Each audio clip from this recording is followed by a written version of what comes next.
Ta-Nehisi Coates. I think like the whole thing with trans folks is very instructive for me. The polling that says that this decided the election in America is limited. It's not clear. Would touch on this. Well, the women's fencer seen in this video is defending her decision to take a knee against her trans opponent. The manufactured outrage from the right wing on a marginalized group. Instead of talking about how, for example, the Trump administration is decimating the electorate in every possible way, they focused on a trans person in Frisbee golf. Now, look, I think you pick. So you say to me, fight. Tell me what we're going to fight about. Because I'm not interested in fighting about. I'll tell you what I think. I'll tell you this. I said this just a minute ago to somebody else. We were really south on kitchen table issues. We weren't really good about the family room issues. I disagree with you. I disagree with you 100 Okay, the only room we were do really well was the bathroom. And that's the smallest room in the house. That is such bullshit. That is total bullshit. And of course, even the centrists dug their heels in. They blame not just trans folks, they blame, I don't even know how many people there are like this, but some number of trans women who are in sports, like people pass laws in states against this. I am not exaggerating. And then I asked, is this actually happening in your state? And they can't name anybody. This is true, as we have covered. The law you just signed banning transgender female athletes from playing on women's school sports teams.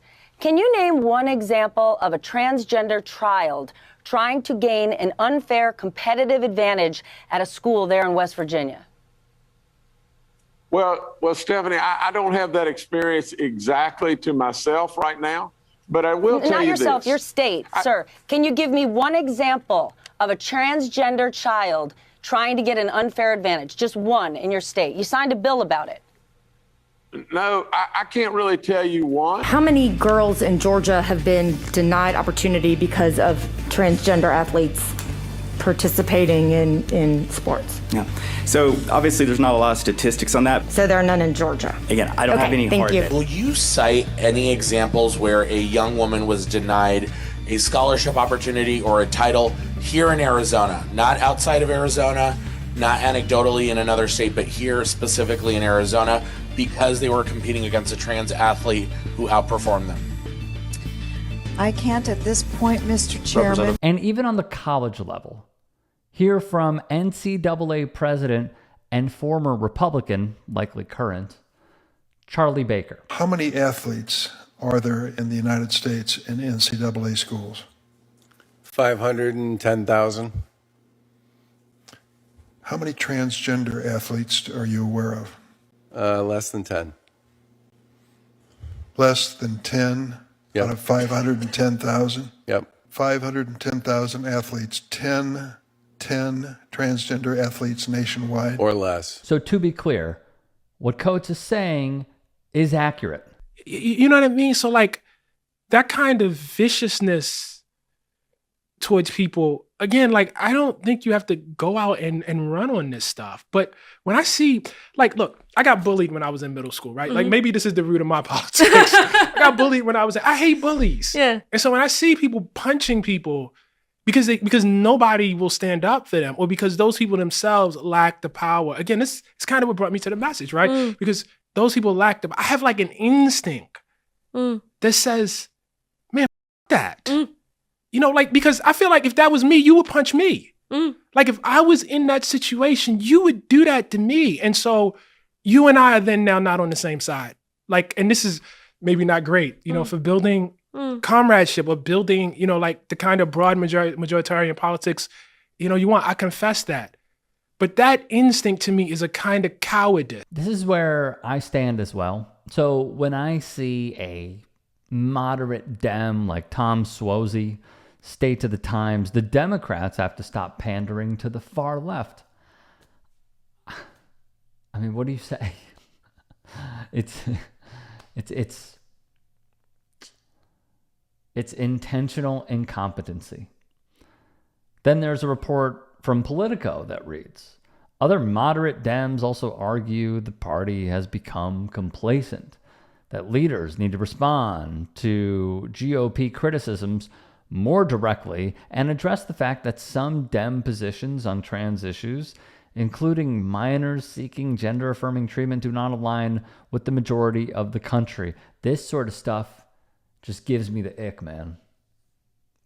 It's gross the way that they will just, as I stated yesterday, throw an entire group, an entire community to the Republican wolves and say we need to abandon this. These marginalized people, leave them in the category of being marginalized just so we can win. I'm not about it. We should be casting the widest tent, as I stated yesterday as well. Not leaving people behind. Interim CEO at Texas Equality, Brad Pitchett, rebuffed the centrist. Quote, "This is something that Dems need to stop and remember what their values are. We live and run campaigns by the values we hold dear." Amen to that. He'd also say Dems shouldn't be alienating a portion of their loyal supporters.